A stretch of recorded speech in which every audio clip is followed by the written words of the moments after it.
Shams Charania of The Athletic hopped on the FanDuel TV show today, and he talked about how the New York Knicks are gauging the NBA trade market and are looking at superstars that they would go all in for. We're going to break that down on today's show. We're going to talk about last night's loss to the Milwaukee Bucks, and I've got some strong opinions about RJ Barrett, Quinton Grimes, and Emanuel Quickley. We'll dive into that in a second, but first, make sure you are subscribed to New York Knicks Now by Chat Sports. Shams is making it seem like the Knicks are about to start getting involved in big-time trade negotiations. And if the Knicks make a move, we are going to make a video. Subscribe to Knicks Now for free. Knicks content every day. Help us get to 30,000 subs. This is what Shams said this morning. Quote, the New York Knicks are monitoring the marketplace. They want to see if there's a star player that's available that they would go all in for. They've got pieces if they want to go make an aggressive bid for a superstar player. I think they have what it takes. The question is, do they find the guy out there that they would want to do it for? I think they are keeping an open mind with the marketplace, and I think they are monitoring what star they want to go all in for. And this has kind of been the theme for the Knicks for the past 13, 14, 15 months at this point. We've heard for far too long that Leon Rose, when he took over as the president of basketball operations for the New York Knicks, he wanted to bring a star to Madison Square Garden. He has one. He got one in Jalen Brunson. He got another in Julius Randle. But that's only going to get you so far. The Knicks need to shake things up at this point.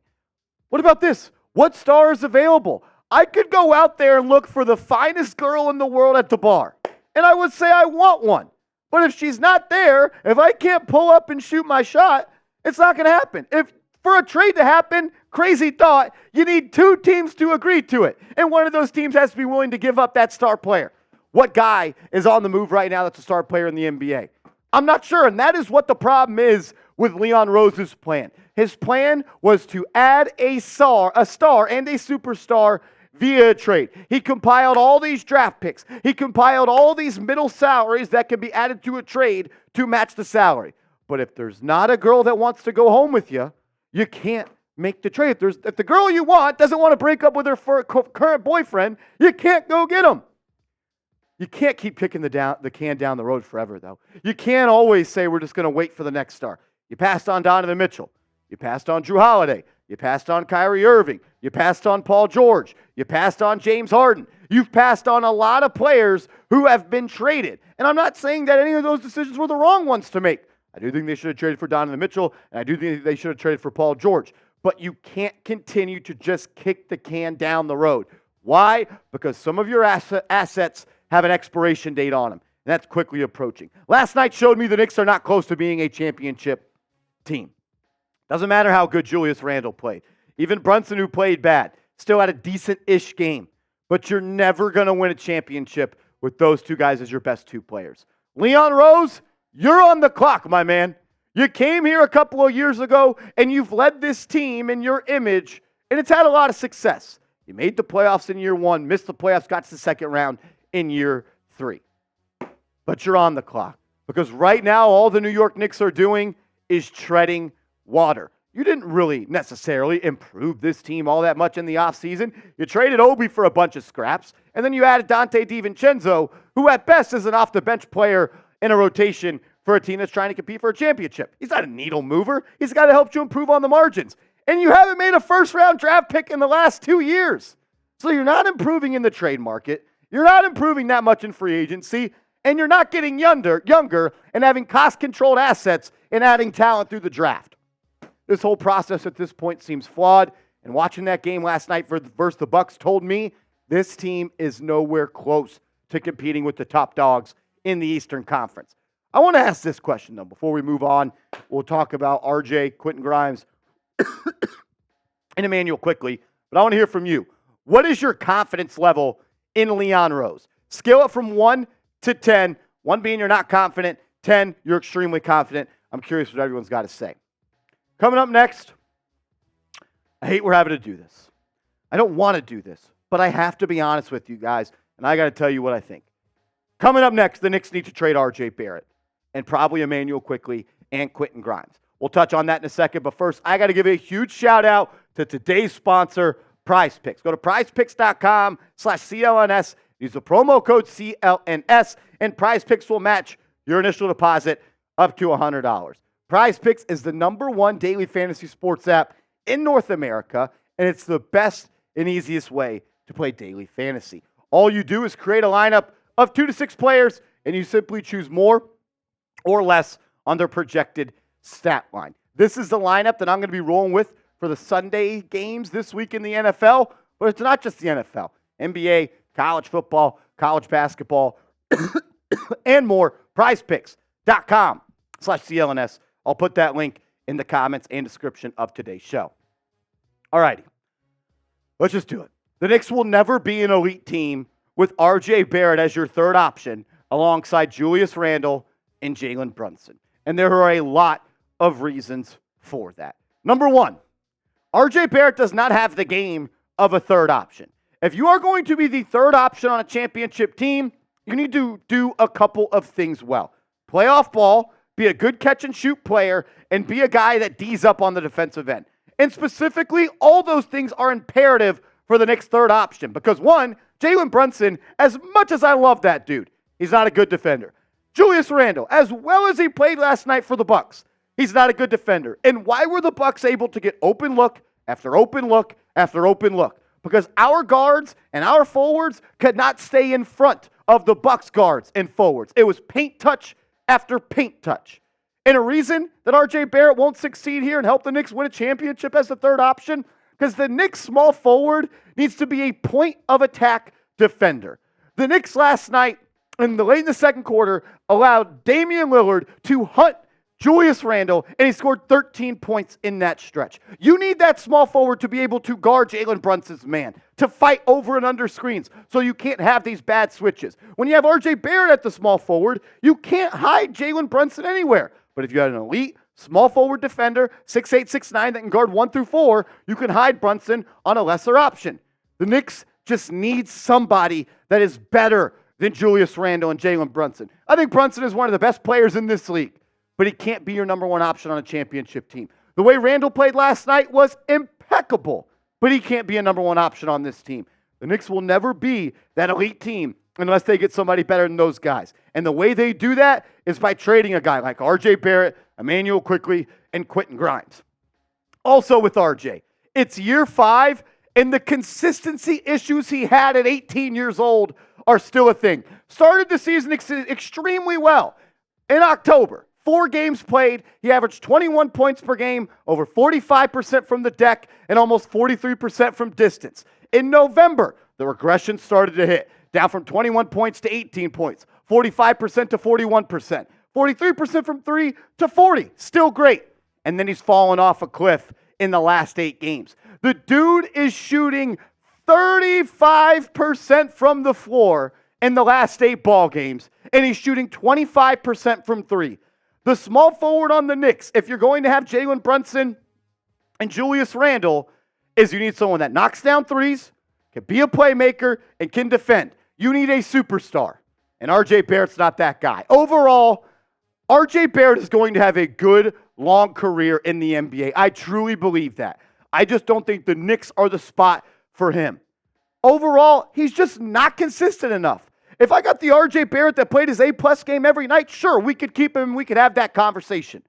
But it's year 5, and he continues to have the same consistency issues that he had when he entered the league.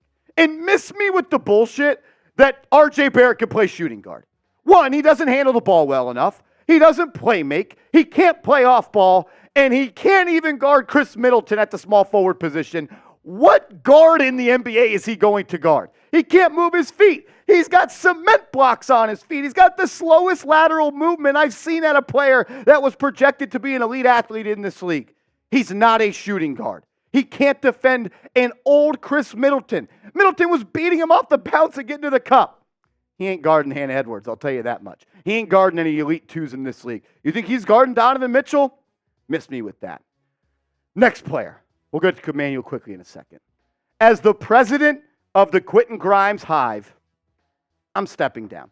I'm stepping down from my position, and I no longer want to be the guy that is the face of Quinton Grimes being a great player. because I have just lost all confidence in him, just like he has lost all confidence in himself. This year, he is playing the worst basketball of his career since he was a Kansas Jayhawk. He's averaging less than 6 points per game in 23 minutes. He's not giving you 2 rebounds a night. He's not giving you 2 assists per night. And he's shooting less than 36% from the field and less than 35% from downtown. Career lows across the board. I will say this, though. It's not all Quinton Grimes' fault as to why he is playing bad. Tom Thibodeau deserves a little bit of blame for that as well. No plays are ever drawn up for him. They never give him an easy look. Also, Jalen Brunson and Julius Randle, your 2 ball-dominant players, they need to do a better job of getting Quinton Grimes involved. But at the end of the day, it's the problem that number 6 has to solve. And right now, he is mentally fragile. He's like an egg. He's got a hard-looking exterior, but if you poke through that shell, it's a messy-ass egg and yolk everywhere. Listen to what he had to say after the Milwaukee Bucks game. This shit pisses me the fuck off. He said, it's just hard when you go the whole quarter without touching the ball, the whole second quarter without touching the ball, and then you get one shot and you gotta make it. So it's tough going out there and just standing in the corner the whole game. Then you gotta make the shot when you shoot the ball 1 or 2 times per game. It feels like if I don't hit the shot, I'm coming out. So every shot I shoot probably weighs like 100 pounds if I don't make it. What? This has to be the softest shit I've ever heard in my life. This is like the kid on the 7th grade B team that rides home with his dad from a game. And it's like, Dad, how am I supposed to be good? I don't get the opportunities. I don't get to get in any sort of groove. Imagine you going to your boss and saying, I'm not good enough at my job because you don't give me enough opportunities. That's a joke. Just be a hooper. Just be that guy. Be a basketball player. You were a 5-star prospect coming out of high school. You were a top recruit going to college. Went to Kansas. You telling me you can't play off ball? You're telling me you can't find a way to fit in? Dante DiVincenzo finds a way to fit in. He makes his open shots. And the thing is, everyone listen, watch this. Grimes starts. DiVincenzo doesn't. It's a joke. Get Quinton Grimes off my basketball team. Next casualty on today's show, Emanuel Quickley. Where are you?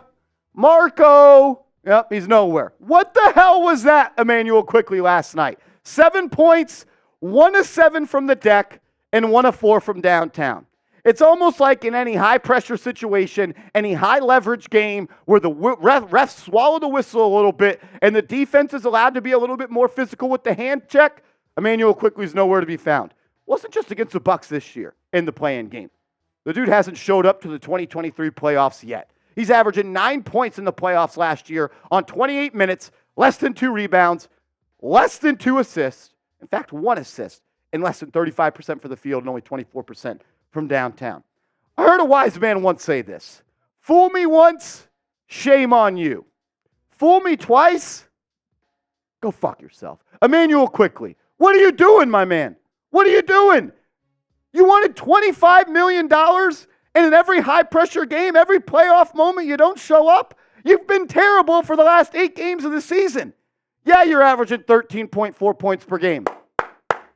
Congrats. But you're doing it on 36% from the field and 32% from downtown. The man plays the point guard position and averages 1.4 assists in the last 8 contests. Emanuel Quickley must have the same agent that Daniel Jones had, because the man tried to rob the New York Knicks of $25 million per year. $25 million for you to go out there and play like a scrub in the playoffs and shoot 1 of 7 against the Bucks? Miss me with that, man. No team in the NBA has ever won a championship with your 3rd, 4th, 5th, 6th, 7th, 8th, and 9th option being middle of the pack NBA players. The Knicks don't have star power. They have nobody at the top. And until they get there, they will continue to be what they are: a team that can beat bad teams and a team that loses to good teams. The New York Knicks have 8 losses on the season. All 8 losses have come from teams above 500. You can't beat anybody that has any sort of talent upgrade over you. This is what you need to do. Package Emanuel Quickley, RJ Barrett, and Quinton Grimes for a superstar, because you're not going anywhere with any of them on your roster. You think you're winning the championship with Emanuel Quickley as your second best guard? You think you're winning the championship with RJ Barrett as your third option? You think you're winning the championship with Quinton Grimes at your shooting guard position, shooting 35% from the field? Hell no. The Knicks have all this draft capital. But you know what this is? Even if these were lottery tickets that hit, these are still ones that are just sitting in your pocket that you haven't cashed in. You don't have spots for 4 first-round picks this year. You have potentially 6 first-round picks over the next 2 years. You better cash those chips in, Leon Rose. You better do it. Because I'll tell you this much. Jimmy James Dolan, he doesn't like being a loser. And he's been a loser his whole life as the Knicks owner. You don't got much more time, my man. The Knicks lose in the first round of the playoffs this year, there could be some changes this offseason. Had to get all that off my chest. Last night was a joke. They didn't show up. They didn't try. They allowed a team to score 150 on them. They shot almost 65% from 3. Everyone tells me, Marshall. How are we supposed to beat a team that shoots 65%? How about you play some defense? You don't let A.J. Green, the Cincinnati Bengals legend, knock down 3 threes in the first quarter. You don't allow Margarine Butter Beauchamp to shoot threes in the quarter. Brook Lopez wide open 3. Dame Lillard wide open 3. Giannis was knocking down threes. How about you do this, Julius Randle? How about you do this? How about you put your hands up? Piss poor performance from a piss poor team right now. The mid is back at Madison Square Garden. Sometimes I think I love this team too much because, damn, it is just stressing me out. If you made it this far in the video, type real one down in the comment section because I know there's already a lot of people that have already quit on this season. But we're not going anywhere. I'm going to continue to give you my raw, unfiltered emotions every day about the Knicks. If you want someone to keep it real, subscribe to this channel, and we'll see you later.